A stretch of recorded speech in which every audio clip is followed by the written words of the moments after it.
Sud Radio, Berkov dans tous ses états. Nous sommes en guerre. Pourquoi ne l'avez-vous pas fait avant? Parce qu'ils étaient en vacances. Vous étiez en vacances. Vous étiez en vacances. Vous étiez en vacances. Au mois d'août, ils étaient tous en vacances. Le seul qui n'était pas en vacances, c'était moi. C'est vraiment trop injuste. Ceci est quand même drôle. C'est un prédateur. C'est pas vrai, c'est un ogre à nos portes. Alors il y a des gens qui disent, t'en fais pas Simone, le bateau flotte encore. Mais personne dit ça. Nous sommes en guerre. Ah, écoutez, d'abord, bon retour de vacances pour ceux qui sont partis en vacances. Bon retour de vie pour ceux qui sont encore en vie, et on est très très nombreux, avec ce qui se passe, et voilà, nous voilà de retour, effectivement, toujours dans tous nos états. Comment voulez-vous ne pas être dans tous ces états quand vous voyez ces merveilleux princes qui nous gouvernent un peu partout d'ailleurs, et puis tout le reste, on va en parler aujourd'hui, vous allez voir, vous allez entendre François Bayrou, Elisabeth Borne, nous avons des invités absolument prestigieux, pas pour nous, mais ils ont tellement parlé. Et on va parler de la tapisserie de Bayeux. Vous savez, ce chef-d'œuvre qui a 1000 ans d'existence. On va parler de l'Angleterre. C'est pas très loin, l'Angleterre. Et ce qui se passe, c'est une perte totale d'identité et un gain total d'insécurité. Pourquoi? On va prendre le temps d'en parler. Et puis on va parler évidemment aussi de l'Europe. Oui, ça y est, les Américains, ils ont dit, écoutez, nous, on ne participe plus à la guerre en Ukraine. Les milliards, c'est terminé, mais vous, si vous voulez encore acheter des armes pour l'Ukraine, il n'y a aucun problème, on va vous les vendre. Voilà, on va vous décrypter tout cela, et puis tout le reste, évidemment. Et juste un mot. L'écrivain franco-algérien Boualem Sansal est toujours en prison à l'heure où je vous parle. Sud Radio, Berkov dans tous ses états. Alors Maude Goffler, est-ce que de retour de vacances, est-ce que vous avez fait votre devoir de citoyen? Est-ce que vous avez écouté François Bayrou hier soir? Comme vous, j'imagine. Comme moi, j'ai fait que ça. Mais pas seulement hier soir, mercredi dernier, François Bayrou prenait déjà la parole. Il était invité du JT de TF1, l'occasion de faire un point sur l'état des négociations avec des partis d'opposition. Je rappelle qu'un vote de confiance est prévu le 8 septembre. Et alors que Gilles Boulot évoque l'absence de dialogue avec ses adversaires politiques, écoutez ce que répond François Bayrou. Vous avez appelé les représentants des partis d'opposition, qui ne sont pas de votre parti, à venir vous voir à Matignon pour consultation à partir de lundi. Mais pourquoi ne l'avez-vous pas fait avant? Parce qu'ils étaient en vacances. Mais ils avaient un numéro de téléphone, ils ont une adresse email. Madame Le Pen dit qu'elle vous a écrit une lettre au mois de juillet à laquelle vous n'avez pas répondu. Parce que les représentants du Parti Socialiste disent que vous ne répondiez pas à leur invitation. Ceci est quand même drôle. Je ne dis pas que c'est vrai, c'est ce que eux disent. Écoutez, on va pas passer son temps à dire qu'est-ce que vous faisiez au mois d'août, parce que au mois d'août, ils étaient tous en vacances. Mais oui, c'est hallucinant ces questions de Gilles Boulot. Mais enfin, Gilles Boulot, vous n'êtes pas qu'au boulot, vous aussi, vous êtes en vacances. Quoi? Les ministres n'ont pas le droit de prendre des vacances et on peut pas. On peut pas les appeler? Non, on peut pas les appeler. On peut pas appeler. Un ministre, ça prend des vacances. Combien? Je ne sais pas combien de semaines, je ne sais pas, ça prend des vacances. C'est formidable quand même. C'est-à-dire que si demain il y a une guerre mondiale où il y a quelque chose qui se passe, vous les avez appelés? Non, ils étaient en vacances, donc je les ai pas appelés. Mais c'est magnifique parce qu'on peut aller très très loin là-dessus. Mais François Bayrou ne s'est pas laissé démonter parce que hier soir, il parlait à la télévision, il expliquait sa vision du monde, et on en parlera avec Marc Noiti dans la seconde partie de l'émission. Et il a dit ceci par rapport à ceux qui se sont gaussés de sa déclaration. Écoutez.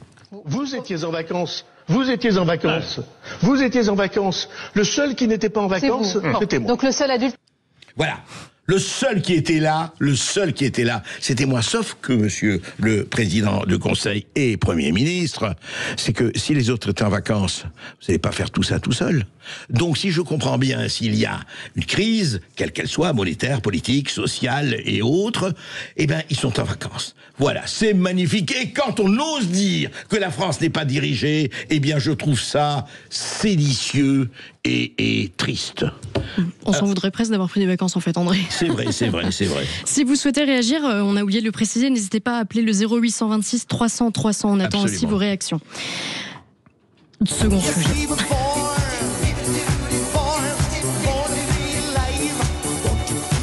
transition toute trouvée. Elisabeth Borne a fait sa rentrée un peu plus tôt que nous. Savez-vous combien il y a de femmes au Panthéon, André ? Ah non, dites-moi. Elles sont 7. La dernière est entrée en 2021. Ouais. Et pour encourager les jeunes filles à suivre leur exemple, la ministre de l'Éducation nationale a trouvé une idée plutôt saugrenue. Je vous laisse écouter. Ah bon ? Écoutons. Je pense que nous devrons ouvrir le débat sur la devise inscrite au fronton du Panthéon, aux grands hommes, la patrie reconnaissante. Cette devise doit reconnaître explicitement la place de Marie Curie, Geneviève de Gaulle-Antoniose, Germaine Tillon, Simone Veil, Joséphine Baker et de toutes celles qui les suivront. Je me suis enfin sentie Ah oui, moi, quand j'entends des glaçons pareils, je me suis enfin senti borne, pour savoir à combien on est borné.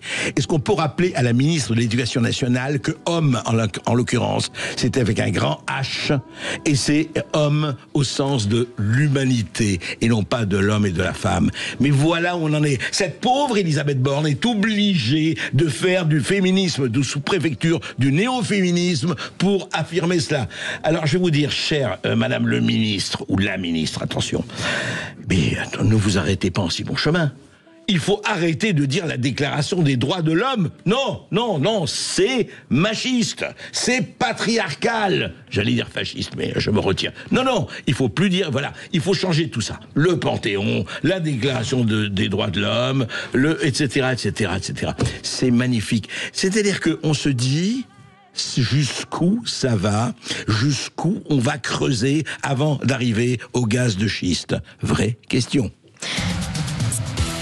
Sud Radio Berkov dans tous ses états, midi 14h.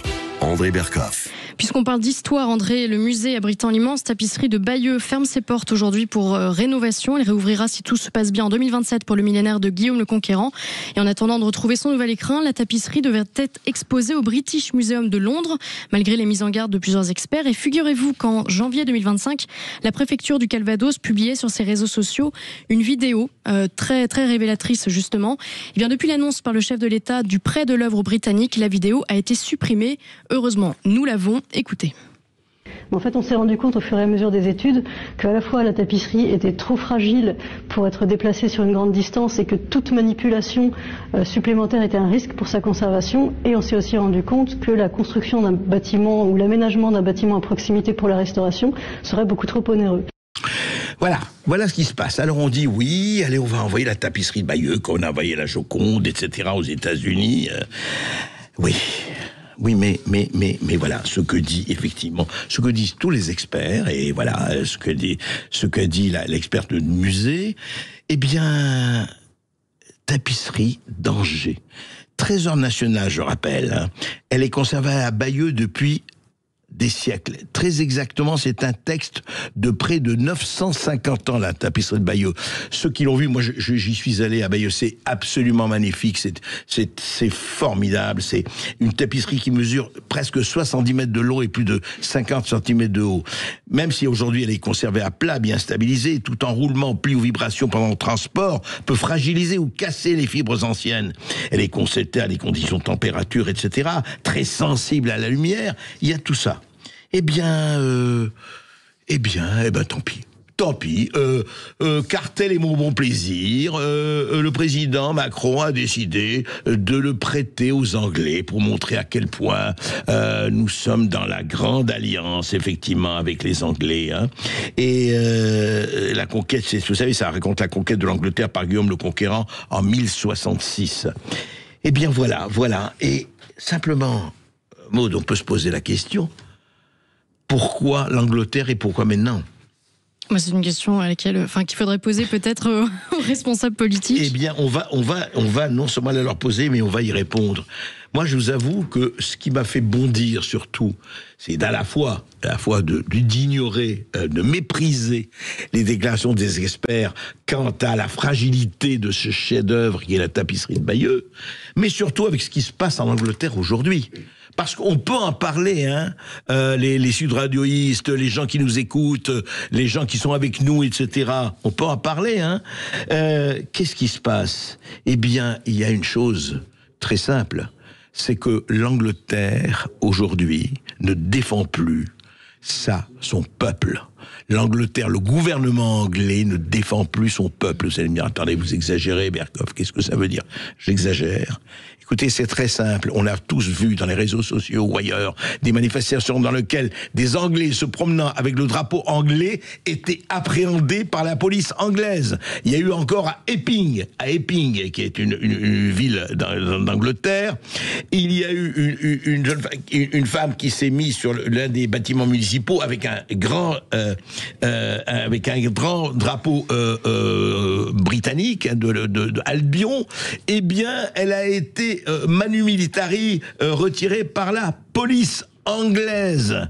Et vous savez qu'aujourd'hui, et il y a des tas d'exemples, que des juges condamne, si vous mettez quelque chose sur Twitter en disant mais il y a un problème d'immigration illégale, d'immigration clandestine, et il y a des problèmes non seulement d'insécurité mais de viol, etc., comme il y a eu à Epping, eh bien vous êtes arrêtés. C'est-à-dire que vous, les lanceurs d'alerte, c'est vous qui êtes coupables, hein. C'est effectivement cela. Et puis deuxièmement, il faut quand même rappeler, l'Angleterre en ce moment, je vais vous dire, c'est près de chez nous, hein, c'est pas loin.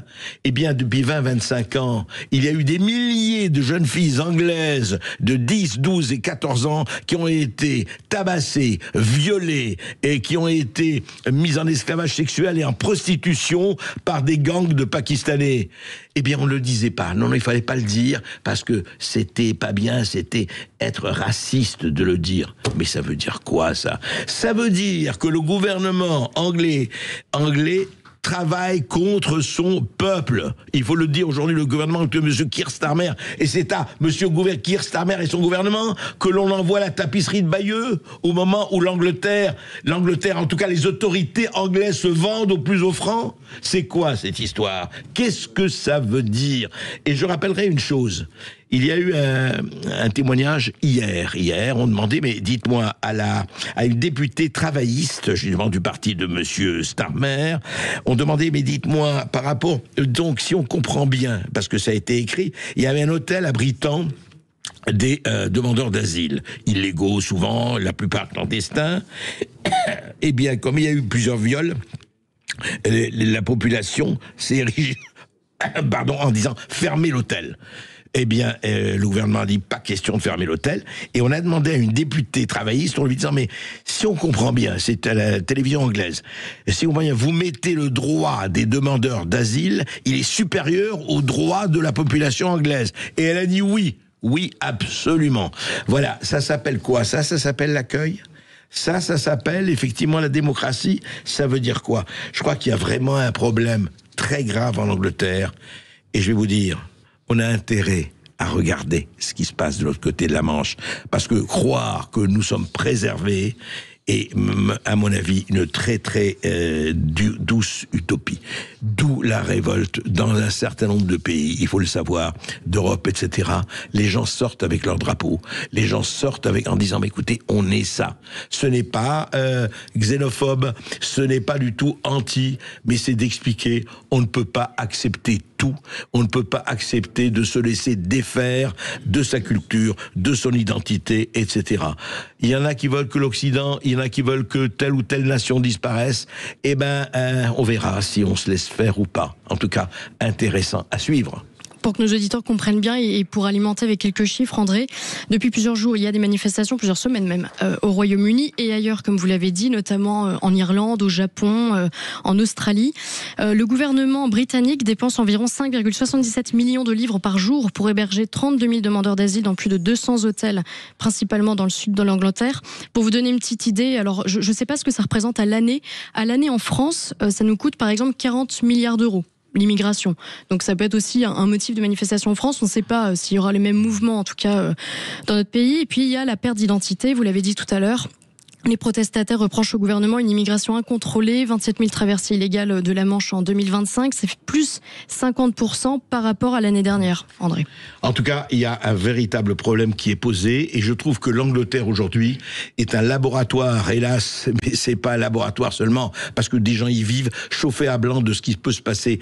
Alors oui, à une certaine immigration, oui, à ne pas fermer toutes les frontières, mais non à l'immigration incontrôlée et surtout à accepter que on défende un certain nombre de gens plus que leur propre peuple. Ça me paraît quand même grave. Et là aussi, chers auditeurs, si vous voulez réagir, je vous ai coupé. Vous vouliez conclure? Non, on va parler de l'Ukraine, là. Ouais, dans un instant, après la publicité. D'ici là, n'hésitez pas à appeler la radio 0826 300 300. Réagissez à tous les sujets qu'on évoque ce matin avec André. Si vous habitez à Bayeux, par exemple, et que vous êtes touché par l'histoire de la tapisserie de Bayeux, n'hésitez pas à nous appeler. Idem pour l'Europe. Et pas seulement si vous habitez à Bayeux, même si vous habitez en dehors de Bayeux. C'est vrai, on n'est pas... Voilà. On n'est pas raciste. Tout de suite. Sud Radio, Berkov dans tous ses états. Et ben vous aussi apparemment, parce que vous appelez, vous êtes en train d'appeler, vous êtes très nombreux à appeler. Maud. On a déjà un auditeur, Frédéric, qui appelle de Paris. Bonjour Frédéric. Oui, bonjour. Et bon, on vous écoute Frédéric. Oui, je disais sur Monsieur Bayrou qui s'en prend maintenant aux boomers. Donc je pense qu'il a dû voir sur les réseaux sociaux certaines personnes au ton désagréable accuser les retraités d'avoir une vie meilleure que les jeunes. Ouais. Donc il s'est dit tiens, ça doit être dans le vent. Donc je vais accuser les boomers. Mais il oublie quand même une chose. Il dit d'ailleurs lui-même qu'il en fait partie. C'est curieux qu'il dise ça. Il oublie que les boomers, c'est quand même ces gens-là qui ont construit la France actuelle. Les boomers, c'est le TGV, c'est le Concorde, c'est les avions Airbus que tout le monde, y compris les jeunes, peuvent prendre sans problème et pas toujours à des prix très élevés par rapport au train, pour aller en vacances un peu partout. C'est les boomers qui ont construit ça. On a le plus beau réseau d'autoroutes certainement au monde en France. Hein. C'est les boomers qui ont permis cela. Et ces boomers, ils ont quand même travaillé 40 ans. Pendant 40 ans, ils ont cotisé. Et leur cotisation a notamment servi à payer les retraites de leurs parents et grands-parents. Ouais. Et ils n'ont rien dit. Et leurs conditions de travail, il y a 40 ans, il y a 30 ans, n'étaient certainement pas et absolument pas les mêmes que celles de maintenant, où l'employé, l'ouvrier, quand même beaucoup plus employés. Ils ont connu des semaines quand même plutôt de 45-48 heures, semaine normale. Beaucoup n'avaient qu'une journée, voire une journée et demie de repos par semaine. Et comme ils ont cotisé, ils ont beaucoup travaillé, ils ont beaucoup cotisé. Il est quand même normal que maintenant, ils puissent jouir de leur retraite. Et on cotise en fonction de ce qu'on gagne. Alors plus on gagne en montant dans la hiérarchie, que ça soit la hiérarchie de la fonction publique ou la hiérarchie de l'entreprise, plus on gagne, plus on cotise. Donc effectivement, au bout du compte, on a une retraite qui est à la hauteur de la cotisation. Non, mais le boomer ne vole rien. Non mais non seulement le boomer ne vole rien, mais enfin il faut aussi, d'ailleurs on va en parler, vous savez, en seconde partie de l'émission, à partir de 13h, on va en parler avec l'économiste Marc Douati, justement parce qu'aujourd'hui, donc, si on comprend bien, si on a 3 milliards de dettes, c'est à cause des boomers, quoi. Enfin, notamment à cause des boomers. C'est effectivement un peu n'importe quoi. Et puis, je vais vous dire, quand vous parlez de la retraite, Frédéric, vous avez raison, mais moi, je voudrais savoir, très sincèrement, et ce n'est pas du tout un ostracisme contre qui que ce soit, mais pourquoi le service public et les fonctionnaires ont une retraite à compter des 6 mois ou 9 mois de cotisation, alors que le privé, c'est sur les 25 ans d'activité, alors que sur le public, c'est 6 à 9 mois d'activité, on va aussi en parler. En tout cas, arrêtons de faire des boomers émissaires comme on fait des boucs émissaires, ça c'est clair, Frédéric. Et là, on va passer au second invité. Sur le second sujet, la tapisserie de Bayeux, on accueille Gérard. Bonjour Gérard. Bonjour André, bonjour Maude. Merci de prendre mon appel. Alors, je suis de Bayeux. Oui. Je connais évidemment très bien la tapisserie. J'y étais encore samedi soir, puisque c'était la dernière possibilité pour nous d'admirer ce document inestimable avant fermeture du musée pour travaux. C'est ça, oui. Bien. Alors, une précision tout d'abord, puisque tout à l'heure vous avez dit qu'elle était présentée à plat. Ça n'est pas le cas. Elle est présentée de manière verticale. Ouais. Oui, c'est vrai, non, tout à fait. Non, mais quand j'ai dit à plat, je veux dire qu'elle est présentée, elle est sur un mur, enfin, elle est sur un... Oui. Alors, ça fait un U, puisqu'elle mesure 70 mètres de long sur 50 cm de haut. Oui, tout à fait. Mais juste un mot, et vous avez réagi comment quand vous avez appris que, en tout cas, outrepassant effectivement les conseils ou les objurgations d'un certain nombre d'experts et muséaux, qu'on allait envoyer la tapisserie de Bayeux à Londres? Ben écoutez, quand je l'ai appris, alors déjà, il faut savoir que Monsieur Macron avait pointé le bout du nez dès 2018, évoquant l'idée devant Theresa May, qui était le Premier ministre britannique de l'époque, l'idée de prêter la tapisserie. D'accord.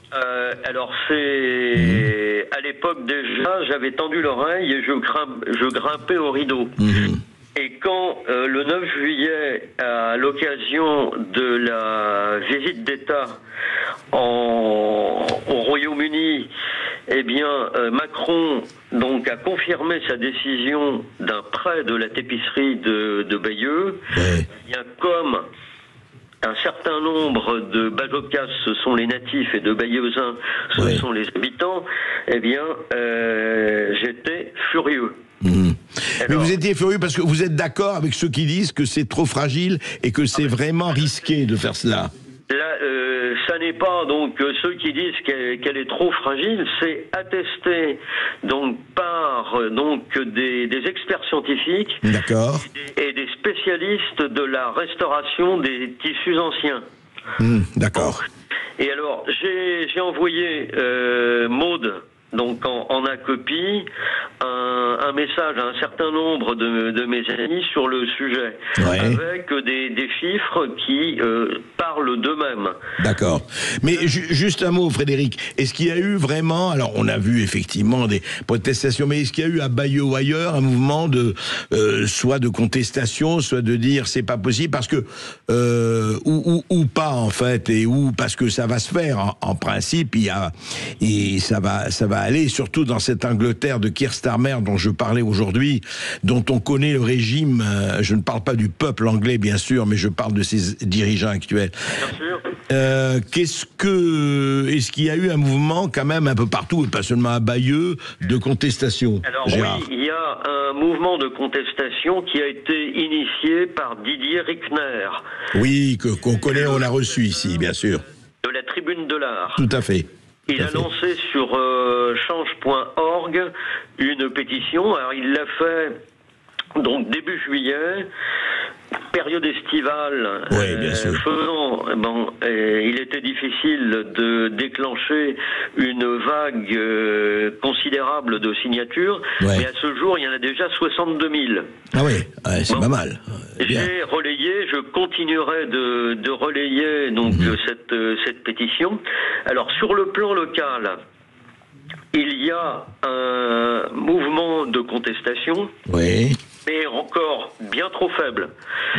Et j'ai donc dit ma façon de penser en direction donc de mes concitoyens Bajocas et Bayeusins. Bon, il y a eu, c'était le 23 août, une manifestation dans le centre de Bayeux pour protester contre cette décision absolument folle de prêt de la tapisserie à l'Angleterre. Mais hélas, il n'y avait que 35 personnes. Oui, non, mais c'est évident que ça ne va pas faire une manifestation de masse. On va pas avoir 1 million de personnes dans la rue, ni 100 000. Mais c'est très bon. En tout cas, écoutez, nous, on a relayé ça parce qu'on a aussi réagi, nous tous, en se disant, écoutez, il y a des experts, des gens qui connaissent la chose, qui disent attention, danger, et on dit ça n'a aucune espèce d'importance, c'est pas grave, on va le faire, c'est bien, car tel est mon bon plaisir, hein, comme disait Louis le XIVe. Frédéric, en tout cas, écoutez, Gérard, excusez-moi, tenez-nous au courant de ce qui peut se passer encore. C'est prévu pour quand, juste dernière question, vous savez? Alors donc c'est prévu déplacement de la tapisserie vers l'Angleterre, septembre 2026, pardon. Ben c'est dans un an. Dans un an, vous voyez. Donc jusqu'en juin 2027. D'accord. Voilà. Date est prévue de la réouverture du musée.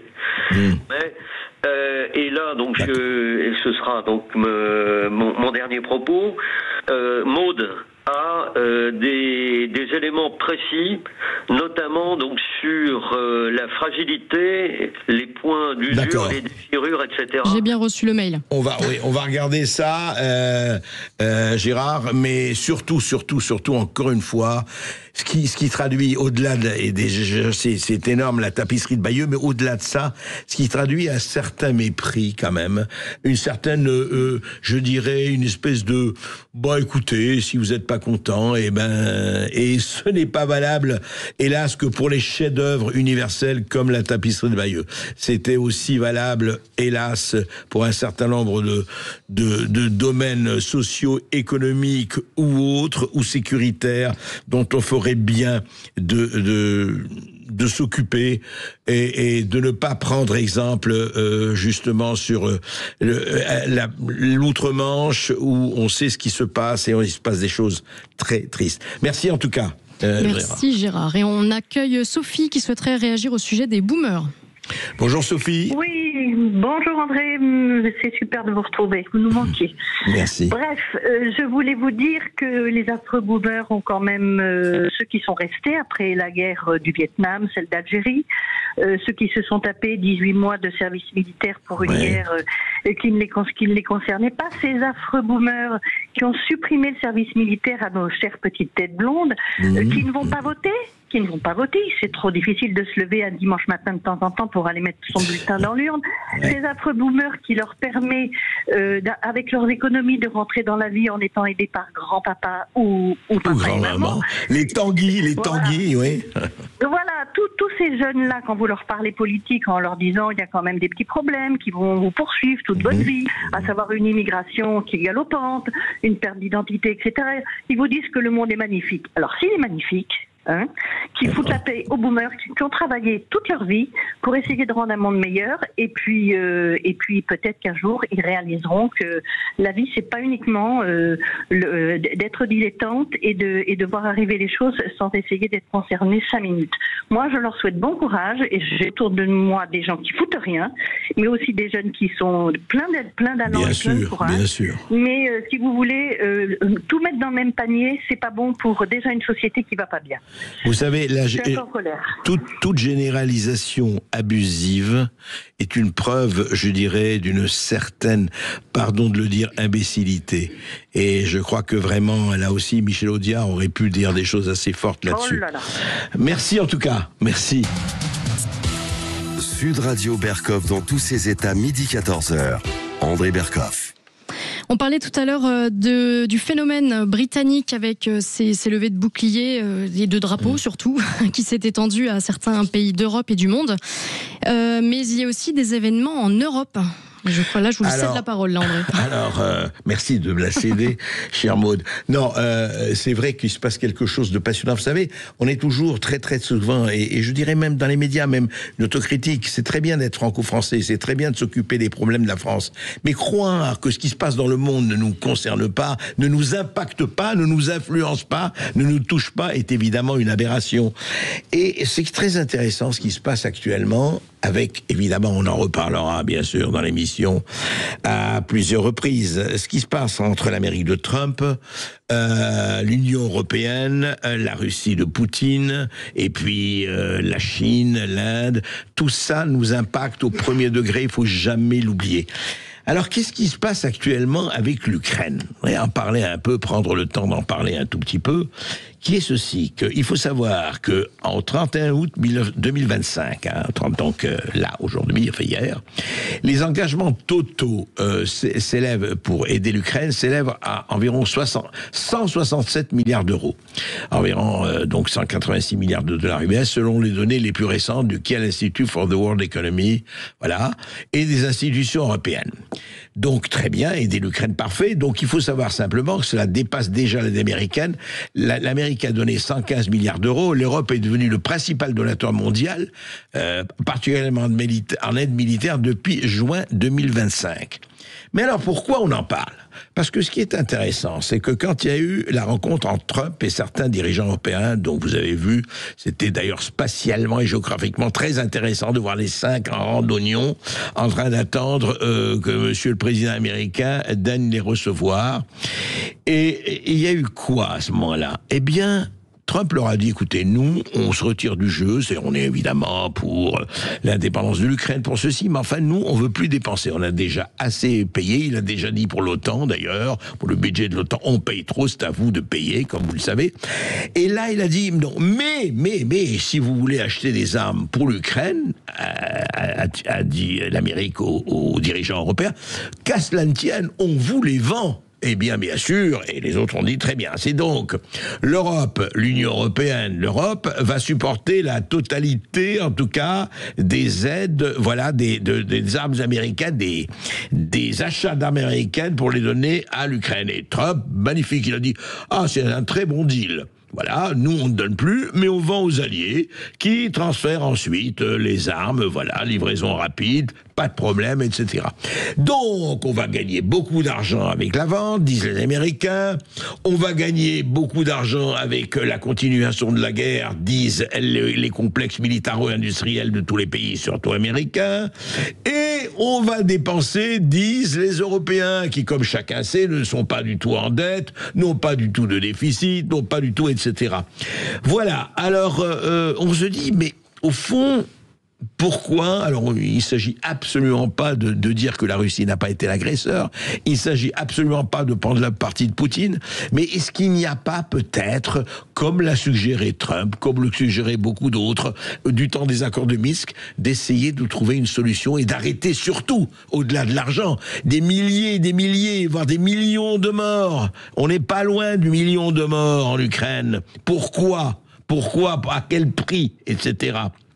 Eh bien, la France, alors certains pays disent oui, écoutez, il faut accélérer absolument, il faut discuter, il faut vraiment, d'ailleurs ça va se faire entre Trump et Poutine, avec Zelensky ou pas, on le verra. Mais on ne comprend pas pourquoi Macron, du coup, se dit « Ah non, là on a un ennemi, un grand méchant loup, c'est la Russie et c'est Poutine. Écoutez le président de la République. » Le président Poutine a rarement tenu ses engagements. Il a constamment été une puissance de déstabilisation. Et il a cherché à revoir les frontières pour étendre son pouvoir. Et donc je pense que la Russie est devenue durablement une puissance de déstabilisation et une menace potentielle pour beaucoup d'entre nous, y compris pour sa propre survie. Il a besoin de continuer de manger. Voilà. Et donc c'est un prédateur, c'est un ogre à nos portes. Et je ne dis pas que dès demain c'est la France qui sera attaquée, mais enfin, c'est une menace pour les Européens. Il ne faut pas être naïf. Faut pas être naïf, monsieur le président. Donc, si je vous comprends bien, c'est peut-être pas pour demain, mais ça y est, la Russie va envahir la France. C'est presque fait, d'ailleurs, nous préparons les armées, puisque vous en parlez, voilà, on s'attend, il paraît que les hôpitaux ont tous reçu des directives pour accueillir un certain nombre de blessés, donc voilà, on se prépare à la guerre. Point d'interrogation, on se prépare vraiment à la guerre, mais attendez. Il y a une chose que je voudrais dire encore une fois, et que je voudrais dire, c'est pas moi qui le dis, c'est de Jeffrey Sachs, à un certain nombre de généraux, français et ailleurs, à un certain nombre d'experts. Tous vous disent, je ne parle pas évidemment des généraux de plateau, de certains généraux de plateau, sur lesquels je ne m'étendrai pas. Mais tous vous disent quoi? Vous disent, attendez, pourquoi on n'a pas respecté les accords de Minsk de 2015? Pourquoi on n'a pas respecté, il y a eu un coup d'État et en 2014, entièrement fomenté par la CIA, Maïdan, contre le président d'alors. Tous le disent, des gens de gauche comme des gens de droite. Et quand, rappelez-vous, enfin, c'était en 1962-63, quand il y a eu la crise des missiles, quand Khrouchtchev a mis des missiles soviétiques à Cuba, le président Kennedy, John Fitzgerald Kennedy, a envoyé un mot aux Russes en disant « Si vous ne les retirez pas dans 48 heures, nous bombardons Berlin ». Bon, eh bien, les Russes, qu'est-ce qu'ils vous disent, mais depuis le début, et d'ailleurs le Donbass n'aurait pas passé à la Russie, ils vous auraient dit, écoutez, faites que le Donbass ait une autonomie linguistique, et puis nous nous retirons. Nous n'avons absolument pas à faire la guerre. Non, on a fait la même chose en disant voilà, l'Ukraine, faut qu'elle rentre dans l'OTAN, etc. Donc, on a pris une position, mais totalement belliqueuse et belliciste, et encore une fois, ce n'est pas moi qui le dis, mais des milliers et des centaines d'experts militaires et d'officiers d'actifs, sans en avoir les moyens. Alors, qui y a aujourd'hui? Eh bien, Keir Starmer, dont je viens de parler, dont on connaît le bilan à l'intérieur de son pays, et Emmanuel Macron, pour dire, ah non, pas du tout, c'est un ogre, c'est un truc, il va nous envahir. Écoutez, est-ce qu'on ne pourrait pas, à un moment donné, quelque part, raison garder? Est-ce qu'on ne pourrait pas un tout petit peu se remettre en question? C'est une bonne chose, se remettre en question, vous savez, Monsieur le Président et les autres. Ou alors, qu'est-ce qu'on veut? On veut que ça continue? Pourquoi? Pour que les reconstructeurs, les BlackRock et compagnie, qui ont acheté la moitié de l'Ukraine, des terrains ukrainiens, avec la complicité de Zelensky, c'est ça qu'on veut? C'est ça qu'on veut. Alors écoutez, le narratif, ça suffit. Le narratif racontant n'importe quoi sur Churchill et Hitler, etc., avec ces comparaisons imbéciles et cette réduction ad nazificatum qui se passe à tous les niveaux. Eh bien, essayons d'avoir raison gardée et retrouvons une certaine rationalité, sinon une certaine sagesse. Et si vous souhaitez réagir, vous connaissez la chanson 0826 300 300. À tout de suite. Sud Radio, Berkov dans tous ses états. Un autre personnage politique européen a fait parler de lui cet été, c'est Thierry Breton qui a décliné une invitation, André. Oui, alors Thierry Breton, vous savez que Thierry Breton, il parle très très souvent à la télévision, à la radio, expert, encore un expert, c'est bien, etc. Et c'est lui, vous savez, qui s'occupe à la sein de la Commission européenne, notamment de ramener à la raison ces gens dont un certain Elon Musk et beaucoup d'autres, qui voulaient une liberté sans limite sur les réseaux sociaux. Ah non, quand même, on peut pas faire une liberté sans limite. Déjà dans la presse, ça nous embête, alors on va pas quand même faire ça sur les réseaux sociaux. Alors il était invité, Thierry Breton, la semaine prochaine, il est toujours invité d'ailleurs, ça se passe la semaine prochaine, devant le Congrès américain à Washington, lors d'une audition centrée sur les règles de l'Union européenne sur la technologie, justement. Et ça s'appelle, l'intitulé « La menace de l'Europe sur la liberté d'expression et l'innovation en Amérique ». Alors là, quand même, comment ces Américains osent dire que l'Europe tente des menaces sur la liberté d'expression? Mais enfin, ce que nenni, alors que effectivement, on se rappelle, le Thierry Breton avait dit attention, le Digital Act Service et compagnie. Eh bien, écoutez, Monsieur Musk et X va, il va obtempérer. S'il n'obtempère pas, on sévira. Voilà. Donc, Monsieur Breton a dit. Il y va pas. Non, la Commission européenne vous répondra directement, etc. Voilà, le fameux Digital Service Act. Et Donald Trump a attaqué les pays régulant le secteur de la tech, les menaçant de droits de douane, de restrictions à l'exportation. Et oui, lui, ce sont l'arme, les tarifs, dès qu'il y a quelque chose, les tarifs, il brandit les tarifs, etc. Mais enfin, il y a quelque chose d'incroyable. L'Europe, créatrice de liberté, égalité, fraternité, droits de l'homme, Magna Carta, charte, etc. Liberté d'expression, on a l'impression que les princes qui nous gouvernent, un peu partout dans ce vieux continent, ils veulent plus de l'expression. Non, ça les embête, ça va pas, ça tient pas le coup. Et donc, ça aurait été intéressant quand même que Thierry Breton aille s'expliquer devant le Congrès américain sur les soi-disant dangers que ferait peser l'Union européenne sur la liberté d'expression. Comment, liberté d'expression? Enfin, écoutez, je vous prends un témoin. Est-ce que vous sentez un rétrécissement de la liberté d'expression? Est-ce que vous sentez quand même qu'on ne peut pas dire tout ce qu'on a envie de dire? Dites-nous. Écrivez-nous, WhatsApp, téléphonez au 0826 300 300. Dites-nous un peu, parce que je rappelle que la liberté ne s'use que si l'on ne s'en sert pas. Avis à tous, à la population surtout, parce que ça vous concerne directement. Dans un instant, Marc Toiti sera votre invité. André Berkoff, il est économiste, conseiller eToro. Il répondra à la question: quel prix devrons-nous payer pour sortir de la dette, entre autres? Il y aura bien d'autres sujets à évoquer. Il réagira aux propos de François Bayrou hier et la semaine dernière. Et puis en attendant, n'hésitez pas à vous abonner à tous nos réseaux sociaux, Spotify, Deezer, toutes les plateformes, YouTube, TikTok. Appelez le 0826 300 300 pour réagir. Préparez vos questions pour la seconde heure. Sud Radio, c'est la radio qui vous donne la parole. Donc prenez-la. À tout de suite. Mieux disant et mieux disert. Sud Radio Berkoff dans tous ses états. Le face-à-face. Eh bien, on va faire un audit. Vous savez, c'est la première émission de la rentrée, 1er septembre, première émission. Et je me suis dit que ce serait pas mal quand même, vu ce qu'a dit François Bayrou hier, vu donc tous les bruits de démission, ou les bruits de dissolution, ou les bruits de changement de gouvernement, etc. Et puis les boomers, et puis la retraite, et puis les dettes, et puis tout ça, ça revient. Et puis on s'est dit qu'on serait pas mal de faire un petit audit, même un grand audit, avec quelqu'un que nous aimons beaucoup ici, vous le savez, puisqu'on l'a reçu à plusieurs reprises, qui est Marc Toiti. Bonjour Marc. Merci, bonjour cher André, moi aussi je vous aime beaucoup. Et c'est toujours un plaisir d'être là. Eh bien écoutez, c'est un plaisir, vous le savez, partagé. Donc je rappelle que vous avez votre chaîne Marc Toiti TV, c'est ça, Marc Toiti TV.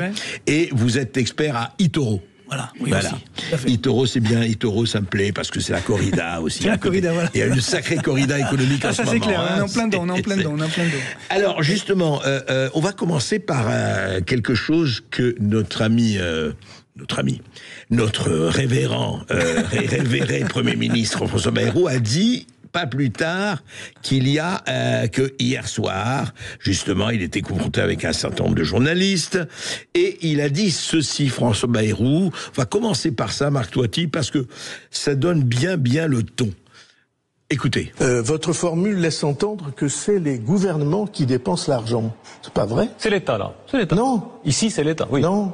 Ce sont les Français à qui on a mis à disposition pour les retraites une immense somme. Et vous savez que j'ai déployé des trésors de je sais pas quoi, d'ingéniosité pour que ce chiffre apparaisse. Les retraites, ça coûte à l'État entre 40 et 50 milliards par an.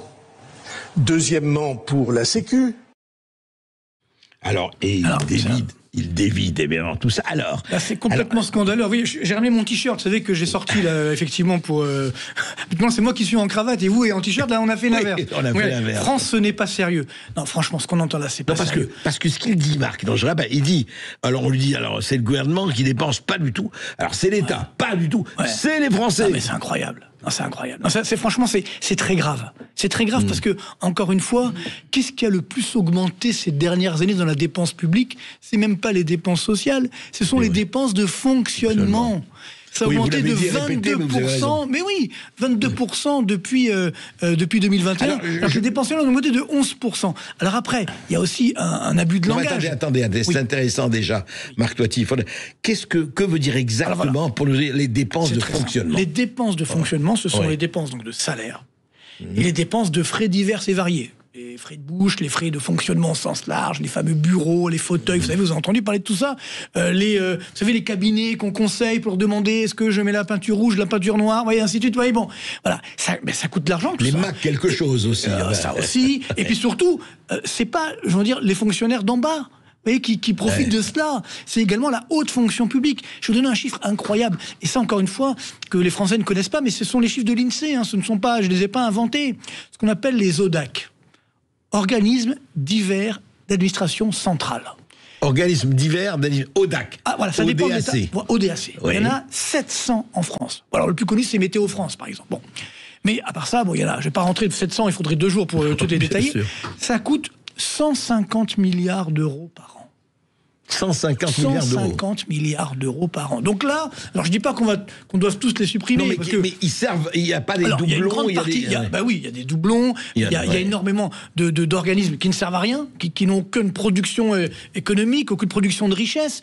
Et puis, parallèlement, certains pourraient les privatiser. Vous voyez, tout simplement. Absolument. Donc, on peut faire au moins 50 milliards d'euros d'économies sur une année, très rapidement.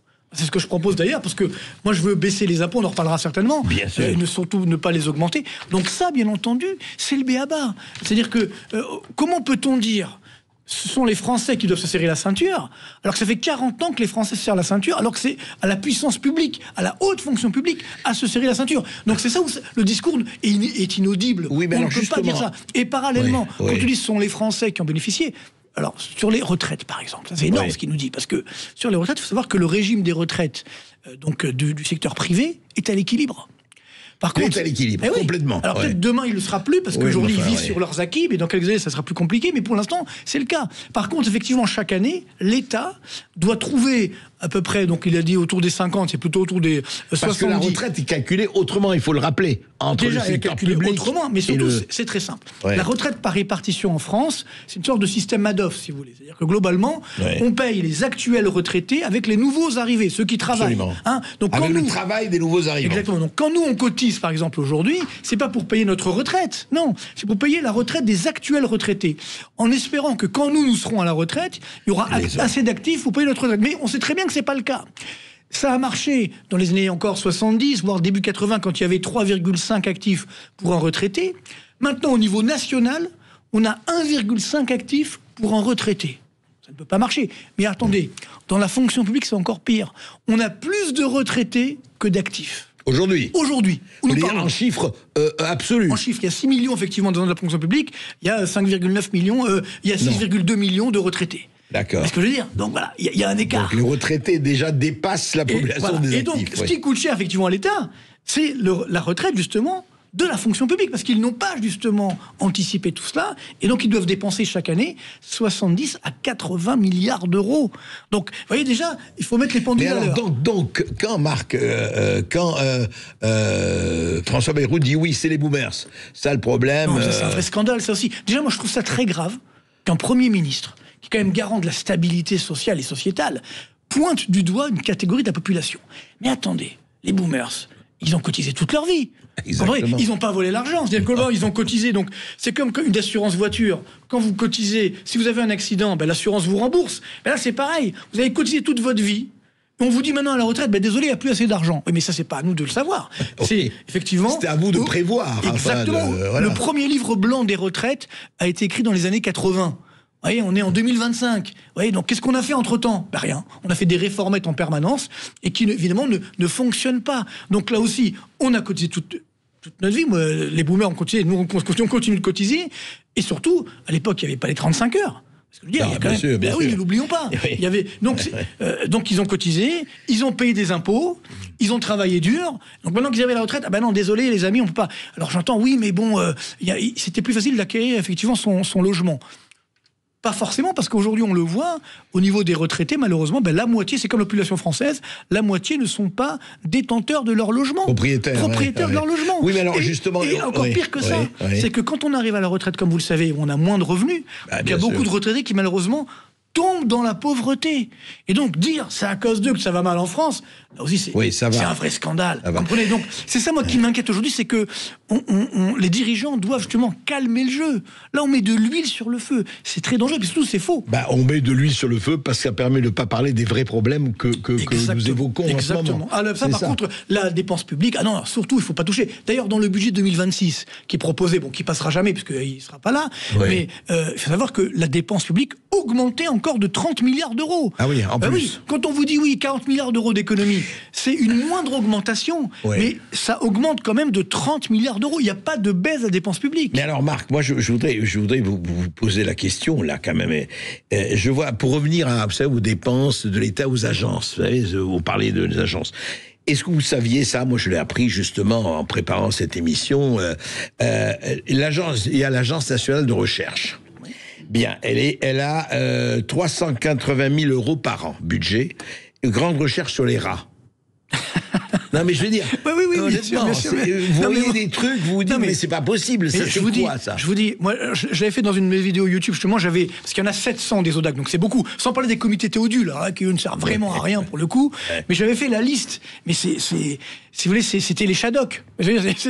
On creuse pour creuser, vous voyez, pour après on rebouche les trous. C'est incroyable.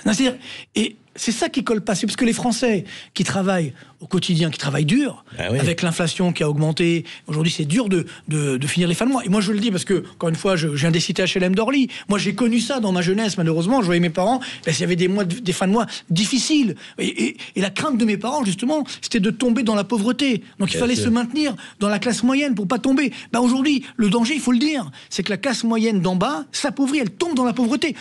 Parce que malgré l'augmentation des dépenses publiques, l'un des rares pays au monde où la pauvreté a augmenté, le taux de pauvreté, c'est la France. On est sur des sommets de taux de pauvreté en France. Alors bien sûr, le taux de pauvreté en France, il est plus élevé que dans des pays émergents, c'est sûr. Mais néanmoins... Mais il a augmenté beaucoup par rapport à... Oui, on est à quasiment 17% aujourd'hui de taux de pauvreté, alors qu'on était à 14% avant, on va dire, en 2019. Ça fait beaucoup, vous comprenez? Et surtout, qu'on a mis des moyens énormes. Oui, c'est ça qui colle pas. C'est que, par exemple, la dette publique, je montre souvent l'image, c'est comme le cholestérol. C'est-à-dire, il y a le bon et le moins bon. Quand on fait de la dette publique pour faire de l'investissement, pour faire de l'innovation, pour créer des emplois, pour faire de la croissance, là, la dette publique, il n'y a pas de problème, ça se comprend très bien. Le problème, c'est que, depuis 2019, la dette publique française a augmenté de quasiment 1000 milliards d'euros, et sur la même période, le PIB français en valeur, ça veut dire la richesse qu'on crée augmentée de l'inflation, a augmenté de 550 milliards. 1000 milliards, 550. Il manque 450 milliards qui ont donc disparu, qui ont été dépensés à mauvais escient.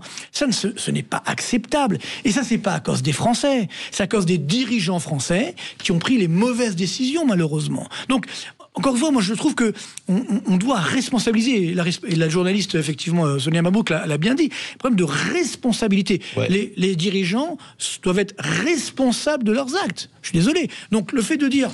Ah ben non, c'est à cause des Français. Alors, certainement qu'il y a peut-être des Français qui abusent, il y a des fraudes, etc., tout ce que vous voulez, ok, mais c'est pas la grande majorité. Et la grande majorité des Français, c'est des personnes qui travaillent dur, qui ont du mal à finir les fins de mois. Et quand on les montre du doigt aujourd'hui, non, on peut pas faire ça. Donc, et surtout, ce qui est dangereux, c'est que ça crée encore une distance entre les dirigeants français et la réalité du terrain. Comme si la France n'était pas assez clivée sur des tas de domaines, que ce soit sécurité, communauté, identité, etc. On les clive en plus maintenant, ces salauds de vieux qui sont en train de et puis surtout, c'est méconnaître la réalité, je dirais, sociale et sociétale, ou humaine. Moi, je suis grand-père depuis quelques années maintenant, vous voyez, je suis un jeune grand-père. Eh bien, un grand-père, il aide ses enfants, il aide ses petits-enfants. Parce que je dis donc, c'était l'erreur de Macron, rappelez-vous, quand il venait d'être élu, il voulait donc augmenter la CSG sur les retraités, vous vous souvenez? Puis finalement, il est revenu en arrière, parce que là aussi, c'était une méconnaissance de la vie tout court. Évidemment, quand on n'a pas eu d'enfant, c'est compliqué. Mais c'est une reconnaissance de la vie tout court. Encore une fois, c'est la solidarité, justement, intergénérationnelle. Si les parents, évidemment, vont aider leurs enfants ou leurs petits-enfants. Mais le drame, c'est que, je reprends encore mon exemple, parce que c'est celui que je connais le mieux. Moi, mes parents, dans les années 70, quand j'étais enfant, quand j'étais jeune, eh bien, eux, ils avaient vraiment un espoir, c'est que je vive mieux que c'est, que je m'en sorte. Bien sûr. Vous voyez, il y avait encore cet espoir. Tous les parents voulaient. C'était l'ascenseur social. Exactement. C'était ça. Aujourd'hui, malheureusement, la probabilité pour que nos enfants vivent mieux que nous, elle est très faible. Donc c'est ça, d'un point de vue sociétal, c'est extrêmement dangereux. Ça veut dire que on n'a pas de perspective. Et quand effectivement on montre du doigt les retraités, alors je dis pas qu'il y en a qui abusent pas. Et puis ça aussi on me dit oui, mais ce qu'a dit Monsieur Bayrou, il dit oui, ils veulent pas comment il dit ça? Oui, ils veulent pas être solidaires. Mais pour qui se prend? Évidemment qu'ils veulent être solidaires. Enfin, j'espère en tout cas. Ils le sont déjà. L'argent, encore une fois, de l'épargne, il a déjà été taxé. Vous savez, quand on a notre revenu, on est taxé. Après, on consomme, on est taxé. Et ce qui reste, on épargne. Ce qui nous en reste, on est encore taxé. Donc, et on a l'impression de dire, non, il faut encore créer une nouvelle taxe sur le patrimoine des retraités. Mais encore heureux qu'ils ont réussi toute leur vie à épargner un petit peu. Tant mieux pour eux, j'ai envie de dire. Et peut-être pour aussi leurs très vieux jours, où là, il n'y aura pas forcément les aides qu'on peut imaginer. Vous voyez, donc... Et encore une fois, moi, ce qui me gêne, justement, Marc, faisons un peu, parce que c'est très intéressant. D'un côté, il y a Bayrou et les Baumers. D'un autre côté, il y a un certain nombre de gens, et peut-être vrai, justement, parce qu'on regarde ça, hein, on voit les chiffres de la dette, on les connaît, 3 000 milliards, enfin, 3 000 bientôt 3 500 milliards. Voilà, 3 500 milliards, c'est pas mal. On voit, tout le monde parle des mêmes choses. Alors, les deux questions que se posent en disant, mais comment on est arrivé à cette dette? Et puis, le sempiternel, mais fondamental, où va l'argent? C'est ça. Où va cet argent? Je veux dire, il y a de l'argent qui rentre. Enfin, non mais, je prends les prêts basiques, crâne et pâquerette. Où il va cet argent? Et par exemple, je donne un exemple, c'est très intéressant. Vous savez qu'on a gelé les avoirs russes en France après la guerre à Ukraine, alors que d'autres ont fait, bien sûr. Et c'était 71 milliards d'euros. Aujourd'hui, c'est il y a 2 ans, hein.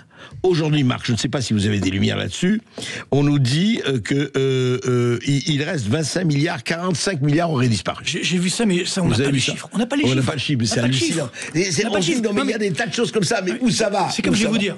Aujourd'hui, on a 54% de notre dette qui est détenue par des étrangers, par des non-résidents. Il y a encore 54%. 54%. C'est énorme. Dont on ne connaît pas l'identité. Alors voilà, c'est ce que j'allais vous dire. Il faut savoir que, par exemple, on est l'un des pays au monde où c'est la part la plus élevée. Par exemple, l'Italie, c'est 22% qui détiennent 22%. Les étrangers qui détiennent leur dette. Oui, bon. Nous, 54, l'un des niveaux les plus élevés du monde. Voilà, attendez, l'Italie, c'est 18% d'étrangers qui détiennent la dette. 20% à peu près, ouais. 20%, ouais. Et nous, 54%. Ah oui, c'est pas pareil. Ah bah oui, ça change tout. Ah, c'est pas du tout pareil. Pareil, les Américains, c'est pareil, c'est 20%. Parce qu'on dit, oui, les Américains, si les Chinois vendent leur dette, ils vont s'effondrer. C'est que 20% de leur dette qui est détenue par des étrangers. Nous, c'est 54.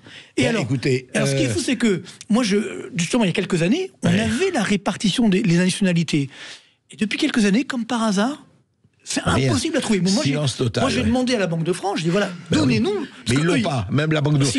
Il paraît qu'ils l'ont à Bercy. Il y a une cellule de Bercy qui est là. C'est évident que quelqu'un l'a, c'est évident. Mais on ne communique pas, on ne veut pas nous. C'est fabuleux. C'est louche. Vive la transparence. Ah ben non, mais c'est louche. Eh bien, écoutez, dans l'émission Les Endettés parlent aux endettés, on va continuer de vous parler avec Marc Toiti et c'est toujours absolument passionnant. À tout de suite. Sud Radio, Berkov dans tous ses états.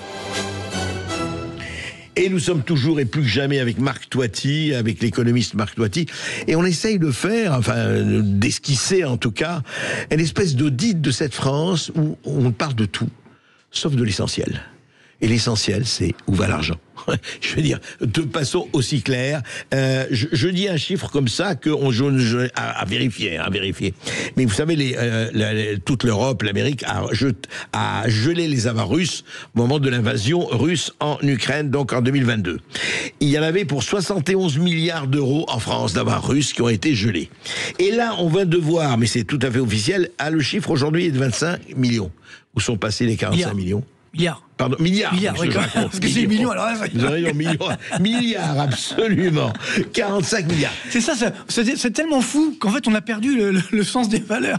Mais justement, alors, cette espèce de truc où on dit, écoutez, en fait, quelque part, Marc, et tout se passe comme si, vous dites, écoutez, vous n'avez pas la compétence, d'accord, on n'a pas la compétence, ne vous occupez pas de ça, c'est à nous de nous occuper. Non, mais ça, c'est scandaleux. C'est-à-dire qu'effectivement, on a la compétence. Moi, justement, c'est ça qui est important, c'est que moi, je pense que c'est vrai qu'on a un problème de culture économique en France, on n'a pas de culture économique, mais ça a été alimenté par les dirigeants. Et alimenté par certains économistes. Moi, je me souviens quand j'étais jeune économiste, je suis toujours jeune, mais bon, il y a quelques années, et un des économistes que je nommerai pas parce qu'il est encore là, même si maintenant il est bon, et c'est le pape un peu des économistes en France, et qui m'avait dit, écoute Marc, c'est très bien ce que tu fais, mais il y a un problème avec toi, on te comprend trop quand tu parles.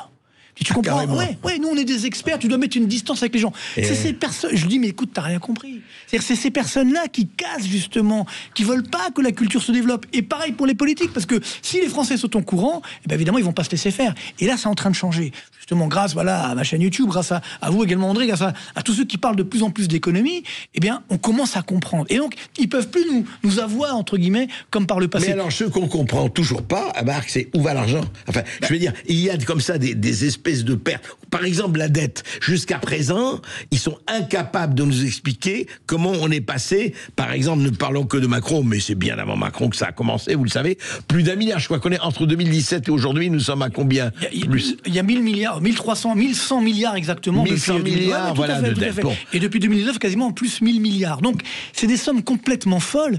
Et surtout, ce qui est incroyable, c'est que, comme je l'évoquais tout à l'heure, ça n'a pas été utilisé à bon escient. C'est-à-dire que, normalement, on aurait dû avoir au moins la même augmentation de la richesse. Et évidemment, la richesse est moitié moindre, augmentée de façon dans 50% seulement par rapport à cette augmentation de la dette. Donc, c'est qu'il y a un problème. Oui, alors, donc, évidemment, moi, ça a été mal utilisé. Hein, ça a été mal utilisé. Mais est-ce que vous pouvez nous donner des exemples?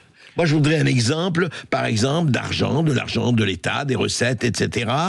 Et c'est parti où ça a été comment mal utilisé? Est-ce que vous avez des exemples? On a bien vu, pendant le coronavirus, par exemple, quand on donnait des aides à tout le monde, par exemple, évidemment, sans regarder si l'entreprise, elle était viable, même si l'entreprise, elle existait déjà. Le quoi qu'il en coûte. On donnait des aides comme ça, n'importe comment, sans regarder. Moi, j'ai été plusieurs fois à Bercy, justement, à l'époque, pour dire non, arrêtez.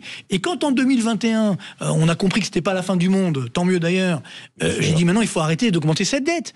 On m'a rionné, tous les hauts fonctionnaires, les économistes de salon qui étaient là, devant Bruno Le Maire, ils m'ont dit non, on s'en fiche de la dette publique, on va continuer de l'augmenter, on va la faire rouler, de toute façon les taux d'intérêt n'augmenteront jamais, c'est la BCE avec la planche à billets qui paye. Moi, je dis, mais c'est pas possible, je suis dans un cauchemar.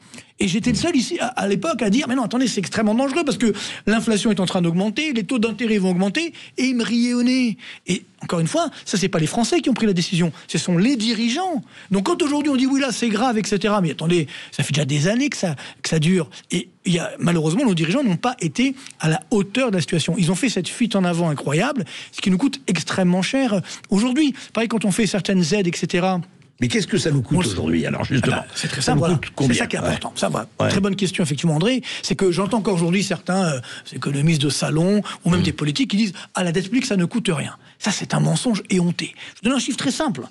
La charge d'intérêt de la dette, ça veut dire ce que nous coûtent juste les intérêts de la dette, ça va nous coûter 70 milliards d'euros par an à partir de cette année. 70 milliards d'euros. 70 milliards. 70 milliards. Et attendez. Uniquement les intérêts de la dette. Uniquement les intérêts. Ça se trouve pas sous le sabot d'un cheval, 70 milliards, vous voyez. Et à partir de l'année prochaine ou l'année suivante ou plus tard, parce que là, les taux d'intérêt sont en train d'augmenter. Donc, depuis la semaine dernière, déjà, ça augmente. Donc, ça veut dire que la charge d'intérêt augmente. Ça va nous coûter 100 milliards par an. Complètement jeté par les fenêtres. Alors, chiffre de Bercy incroyable, en 15 ans, c'est-à-dire de 2015 à 2030, ça va se monter à combien? Juste, encore une fois, la charge d'intérêt de la dette. 1000 milliards d'euros. André, vous vous rendez compte? 1000 milliards d'euros jetés par les fenêtres. Vous vous rendez compte ce qu'on fait avec 1000 milliards d'euros? Je pense que sur les hôpitaux, sur la santé, l'éducation nationale, sur l'armée, etc., c'est complètement fou. Et on trouve encore des économistes qui disent « Ah mais non, mais on s'en fiche, la dette, ça coûte rien. » Oui, on s'assied dessus. Ouais, mais c'est irresponsable. Parce que derrière, qui paye? C'est les Français. Parce que quand effectivement on a une telle dette, et là ça va se produire la semaine prochaine, eh bien les taux d'intérêt vont augmenter. Vous savez que pour l'instant, on vit quand même un miracle en France. C'est que malgré tous ces dérapages, la note de la France est toujours double A. Elle n'a pas été dégradée. Avant elle était triple A, maintenant elle est double A. Et le problème c'est que le 12 septembre, donc quelques jours après certainement la démission de M. Bayrou, eh bien, il y a l'agence de notation Fitch qui donne sa note sur la France. Et depuis un an, elle a sorti 2 rapports, et dans les 2 rapports, elle dit la même chose. Elle dit, en fait, mon modèle de notation donne une dégradation de la note de la France. Mais, pour X raisons, notamment parce qu'on fait confiance au gouvernement pour réduire le déficit... C'est politique, ça. Bien sûr. Eh bien, nous ne dégradons pas la note de la France. Sauf que là... Le 12 septembre, ils vont avoir du mal à dire ça. Parce que justement, il n'y a pas de gouvernement. Il n'y aura pas de budget. Donc là, évidemment, ils vont certainement dégrader. Alors sinon, c'est que vraiment, ils sont au-dessus de tout. Mais, sauf que si vous passez de double A à simple A, ça c'est très important de le comprendre. Et c'est là où les Français sont concernés. C'est que ça veut dire que la dette publique française, elle change de catégorie. Elle devient donc catégorie inférieure. Mais ça veut dire quoi? Et ça veut dire concrètement, ça veut dire que pour beaucoup d'investisseurs, par exemple, les banques, les compagnies d'assurance, elles sont obligées d'acheter du triple A ou du double A. Si vous êtes simple A, vous n'êtes plus dans le cahier des charges. Mais Marc, toi, et donc ça veut dire que, là j'arrive sur les Français, parce que donc ils vont pas acheter cette dette, donc les taux d'intérêt vont augmenter, et quand les taux d'intérêt augmentent, ça veut dire que les taux d'intérêt des crédits que nous payons, les ménages, les entreprises, etc., vont augmenter, ce qui va également casser l'activité économique, faire du chômage, donc c'est les Français qui vont payer encore une fois. Alors je voudrais, là on va en parler, parce que est-ce qu'on va arriver au FMI Est-ce qu'on va arriver à la Grèce? Est-ce qu'on va arriver, parce qu'on entend des tas de bruits, je voudrais vraiment en parler parce que c'est les rumeurs, mais ce sont les rumeurs intéressantes. Vous savez, vous allez à votre banque va vous bloquer votre compte. Vous allez, on entend ça m'intéresse aussi votre réaction et votre Jean-Marc Toiti. On dit oui d'accord, attendez, je vais à ma banque, je sais, mais mettons, j'ai 50 000 euros à la banque, c'est déjà énorme. Mais bon, je veux prendre 5 000 euros. Il vous dit mais pourquoi? Pourquoi vous allez prendre votre 5 000 euros? Mais c'est mon argent. Qu'est-ce que c'est? En quoi? Depuis quand vous allez me demander qu'est-ce que je fais de mes 5 000 euros? C'est dingue. On en parle tout de suite après cette petite pause. À tout de suite. Sud Radio, Berkov dans tous ses états. Eh bien, nous sommes toujours avec Marc Toiti. Nous faisons un audit de la France et ça vaut le coup de l'écouter, vraiment, avec ce qui se passe. Je crois que nous avons un auditeur. Oui, on accueille Jean-Pierre de Clermont-Ferrand. Oui, bonjour Jean-Pierre. Bonjour Jean-Pierre. Oui, bonjour les amis de Sud Radio, bonjour à Monsieur Toiti. Moi je voulais vous raconter une histoire parce que Monsieur Toiti disait que les retraites de l'État nous coûtaient déjà 50 milliards. Mais il n'y a rien d'étonnant. Je vous cite le cas. Moi j'ai de la famille qui travaillait à la Banque de France. Et je connais une personne qui a travaillé en tout, entre l'embauche et son départ à la retraite, a travaillé 24 ans. 3 enfants, donc majoration de la retraite, etc. Mais il faut savoir que les avantages de la Banque de France n'étaient pas du tout celles des entreprises d'aujourd'hui, y compris dans la fonction publique. Mais il y en a d'autres comme ça. Je prends l'exemple de la Banque de France parce que je connais. Et donc, cette personne est partie à 24-25 ans d'activité, pleine retraite, et à cette époque-là, par la suite, ma sœur est rentrée aussi à la Banque de France. Elle a travaillé beaucoup plus longtemps que cette personne, et elle gagnait moins que celle qui est partie à la retraite à 24 ans d'activité. Vous voyez, ça a changé, oui. Et donc ça s'est passé aussi dans les années fin 80, par exemple. Moi, j'ai connu des gens qui sont partis à 50 ans. À la retraite, on les a mis d'office à la retraite à 50 ans pour des besoins de service et d'organisation. Et donc ça coûte de l'argent à l'État, mais personne n'en parle. Oui, justement, on en parle et c'est intéressant. Oui, complètement. C'est-à-dire que, non mais encore une fois, pareil sur la retraite, c'est-à-dire que dans le secteur privé, effectivement, on va regarder je dirais, les 25 dernières années. Voilà. Alors que dans le public, on regarde les meilleures 25 années, alors que le public, c'est les 6 derniers mois. C'est les 6 derniers mois, pas le même salaire. Il y a quand même une sacrée différence. Oui, c'est ça. Non, mais à la rigueur, pendant des années, c'est vrai qu'il y avait la sécurité de l'emploi donc dans la fonction publique. Bien sûr. Mais les salaires étaient moins élevés que dans la fonction privée. Donc on dit, bon, au moins on se rattrape. Sauf que maintenant, malheureusement, il y a un chômage qui augmente très fortement dans la fonction privée, donc. Mais par contre, les salaires sont quasiment identiques entre la fonction privée et la fonction publique. Donc finalement, on n'a plus les avantages qu'il y avait ensuite, et idem sur la retraite. Moi, j'ai beaucoup de témoignages, justement, qui me montrent qu'effectivement, arrivé à la retraite, il y a une telle baisse de niveau de revenus que des personnes n'ont plus les moyens, justement, de manger normalement, comme ils veulent, etc. Ça, c'est quand même très dangereux. Mais je voudrais justement revenir, Marc Toiti, à cette histoire, quand même, des banques. On en parle, vous savez, il y a toutes les rumeurs qu'il y a depuis, et qui ne sont pas nouvelles, hein. Je parle même pas on verra les notes, vous dites, les notes des agences de notation, les fiches et autres. On verra, on dit la France va devenir la Grèce, le FMI, mais il y a quelque chose qui me frappe beaucoup, et en ce moment j'ai beaucoup de personnes que je connais, c'est que, un truc de base, vous allez dans une banque, vous savez très bien l'argent que vous avez dans la banque, il dort, il dort ou il dort pas, comme disait notre auditeur. Eh bien, il demande 5 000 euros, on lui dit, mais c'est pourquoi, monsieur? C'est-à-dire que ça store quelque chose. Est-ce que c'est légal d'abord? Est-ce qu'il y a des directives? Est-ce que si je sais que j'ai tant d'argent dans une banque, dans mon compte, et que je veux prendre une partie, est-ce qu'on a le droit de me demander pourquoi? Normalement non, encore une fois, parce que l'argent, sauf si effectivement il y a des dépôts en espèces, etc., il y a de l'argent un petit peu bizarre, si vous voulez.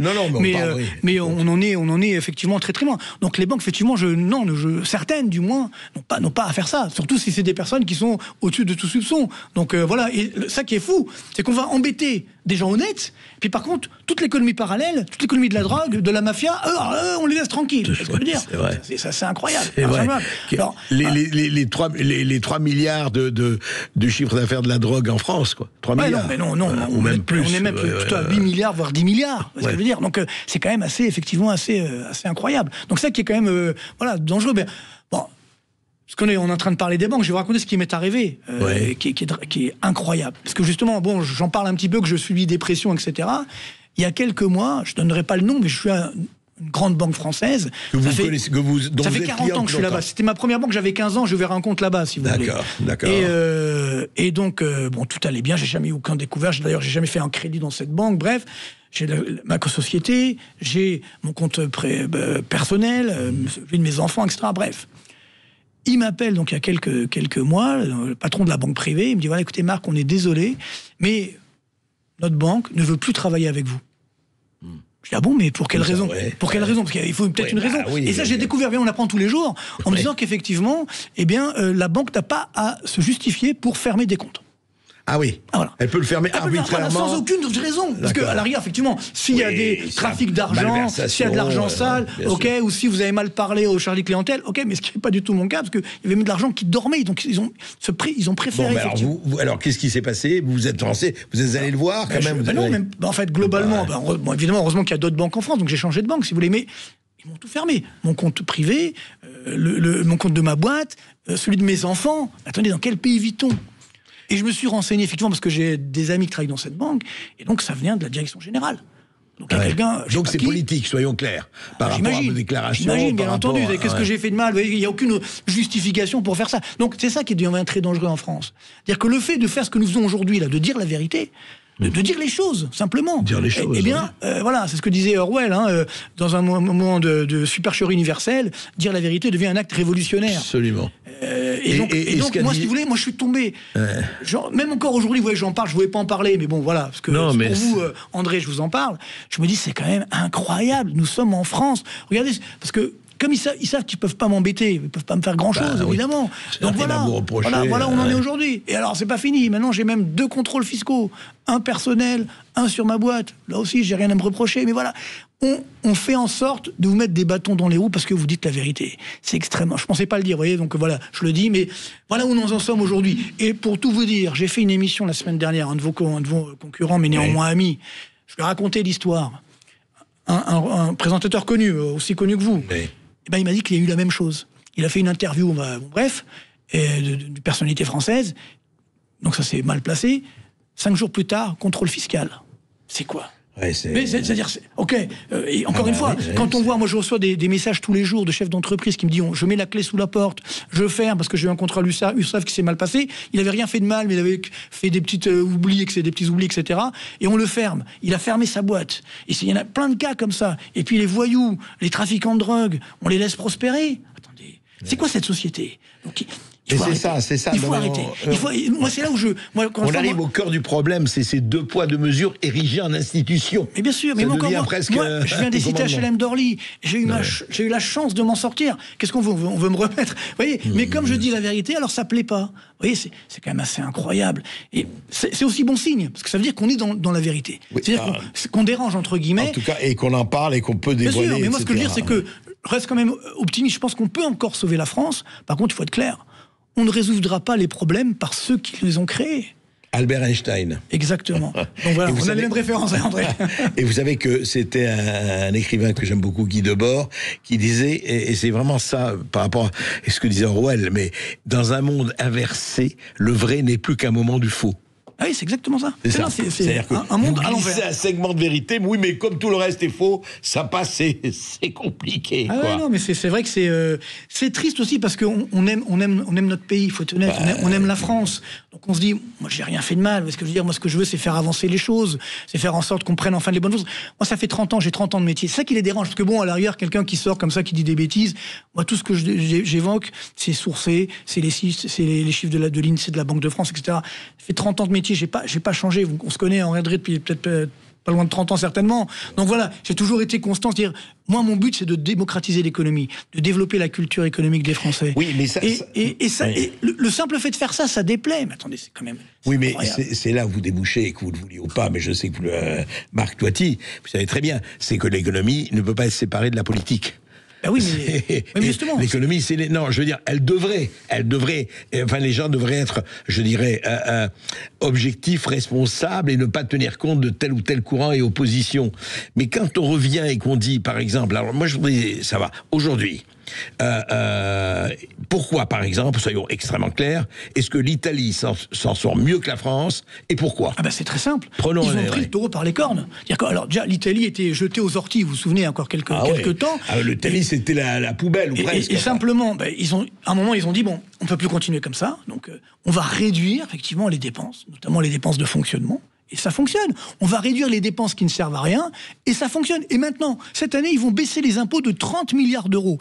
Et surtout pour ceux qui me disent, par exemple, oui, mais quand on baisse la dépense, on ne peut pas le faire en France, parce que sinon, ça a un effet de récessif, ça crée une récession. Pas du tout. Regardez, en Italie, il y a de la croissance. Encore plus fort, l'Argentine. Oui, j'allais vous...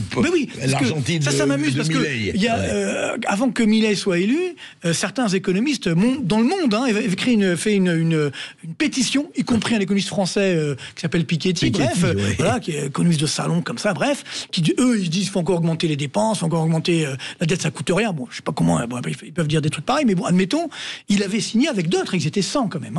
Il dit voilà, si Milei est élu, l'Argentine va s'effondrer, elle redémarrera jamais. Que voit-on aujourd'hui? 7% de croissance en Argentine. Pourtant, il a baissé les dépenses publiques, mais l'inflation qui a diminué. Mais surtout, il a restauré la confiance. Vous savez, l'économie... Mais alors comment? Alors, on n'est pas que l'Italie ou l'Argentine. Comment? Concrètement, ils ont fait quoi? L'économie, c'est de la confiance. C'est-à-dire qu'il faut un moment que les dirigeants prennent les bonnes décisions et appliquent ce qu'ils ont promis. Alors, qu'est-ce qu'ils ont fait? Je l'évoquais ici. Oui. Pour moi, aujourd'hui, il faut faire ce que j'appelle en France une thérapie de choc bienveillante. Ça veut dire, d'abord, il faut commencer par baisser les impôts. Nous sommes numéro 1 du monde des impôts. Il n'y a pas un pays qui paye plus d'impôts que nous par rapport à notre richesse. Donc il faut réduire. Par exemple, la CSG, qui était un impôt temporaire, enfin pas temporaire, mais qui était à la base à 1%. C'est la CRDS qui était temporaire. Et là aussi, ça continue. Donc la CSG était à 1% créée en 1991 par Michel Rocard. Et maintenant, on est à 9%. 17,2% sur l'épargne. Vous vous rendez compte, la folie. Donc moi, je dis aujourd'hui, il faut réduire cette CSG de 30 milliards d'euros. Comme ça, tous les Français, parce que tout le monde paye la CSG, tous les Français verront qu'on fait quelque chose pour eux, qu'on les aide. Et là, on va restaurer la confiance. On ne pourra pas dire, oui, le gouvernement se sucre. Non, il fait tout pour effectivement restaurer la confiance. Et dans le même temps, parce que si je baisse mes recettes, évidemment, ça génère une explosion du déficit, il faut réduire les dépenses. Et notamment les dépenses de fonctionnement, là aussi d'au moins 50 milliards d'euros. Et encore une fois, tout le monde l'a fait. Oui, mais je veux vous dire, qui serait le Javier Milei en France? Je ne parle même pas de... Pour l'instant, il n'existe pas. Non, mais qui ferait afuera. Il a réduit les ministères, il a réduit les agences publiques, etc. Il a réduit tout ça. Il a fait que ça suffit, les gars. Mais tout ça suffit. Non, mais vous avez 570 000, je dirais, élus en France, au sens large, on va dire. Donc, 570 000 élus. 570 000, ouais, au sens large. C'est-à-dire la fonction, vous voyez, publique. 570 000, c'est pas rien. Et alors, je dis pas qu'il faut tous les supprimer, mais bon, il faut. Non, mais ça fait des électeurs avec leur famille. Oui, mais bon, attendez. Mais derrière, il y a des dépenses. Il y a des dépenses de fonctionnement, même s'ils sont pas tous payés. Mais il y a quand même des dépenses de fonctionnement derrière. Vous voyez, ça coûte là aussi cher. Quand on voit, par exemple, le millefeuille administratif, ça coûte 10 milliards d'euros par an. 10 milliards. C'est un truc facile à faire, ça, c'est un millefeuille. On a les mêmes dépenses au même strat du millefeuille. Faut arrêter, vous comprenez. Donc, faut être sérieux. Le problème, c'est que nous ne sommes pas sérieux. Et ce qu'on aime faire en France, c'est trouver des boucs émissaires. Alors, voilà, c'est les Français, c'est les retraités, c'est les boomers, c'est Pierre, Paul et Jacques. Non. Ce sont nos dirigeants aujourd'hui qui prennent les fameuses décisions. Et en fait, c'est ce que vous dites, en fait, il faut employer la serpe, il faut commencer à tailler. Oui, mais de façon intelligente, faut pas couper pour couper. Vous voyez, moi, j'irai pas jusqu'à ce qu'a fait effectivement Milei en Argentine, peut-être ça peut nous faire mal en France. Il faut regarder chaque dépense, faire un audit, ce que fait la Cour des comptes chaque année, là, on le voit, tous ces gaspillages qui sont là, mais la Cour des comptes n'a aucun pouvoir exécutif, vous le savez. Bien entendu. Donc, on va continuer à faire cet audit, on va en reparler avec Marc Toiti après cette petite pause. À tout de suite. Sud Radio, Berkov dans tous ses états. Et Marc Toiti, dans cet audit de la France, d'ailleurs, qui voudrait pour plusieurs pays d'Europe, il y a quand même un paramètre, et encore une fois, moi je peux en parler en tant que travailleur immigré, je sais d'où je viens, etc. Vous savez d'où vous venez. Moi, je viens du Liban, et j'ai une mère d'origine espagnole et un père d'origine russe. Donc, on va pas m'accuser de quoi que ce soit, et si on m'accuse, j'en ai rien à faire. Je sais où je suis et où je me tiens, et je sais pourquoi je suis français. Et fortement. De bouche, et peut-être sinon de souche. Mais est-ce que quand même, il ne faut pas parler de cette espèce de tabou incroyable, parce que vous passez pour à droite d'Adolf Hitler, du coup de l'immigration et de la manière dont on traite l'immigration. Non mais c'est sûr. Non mais le gros problème qu'on a, c'est que moi je le vois. Encore une fois, quand je dis simplement une réalité économique, on me dit oh là vous êtes complotiste, vous êtes d'extrême droite, vous êtes... C'est ça qui est devenu. On peut plus parler aujourd'hui, on peut plus dire les choses, bien entendu. Mais c'est vrai qu'il y a aussi, elle a aussi un coût sur l'immigration, bien entendu. Normalement, ça peut être positif l'immigration, mais à deux conditions. C'est qu'on ait une phase de croissance forte, ce qui n'est pas notre cas, et deux que effectivement la population immigrée s'intègre. Et malheureusement, c'est pas non plus complètement le cas. Donc, si on n'a pas ça, l'immigration, c'est un coût. Et on le sait bien, c'est pas moi qui le dis, c'est effectivement l'INSEE. On voit très bien qu'on a un taux de chômage beaucoup plus élevé, malheureusement, dans les populations immigrées, parce qu'il n'y a pas justement d'intégration.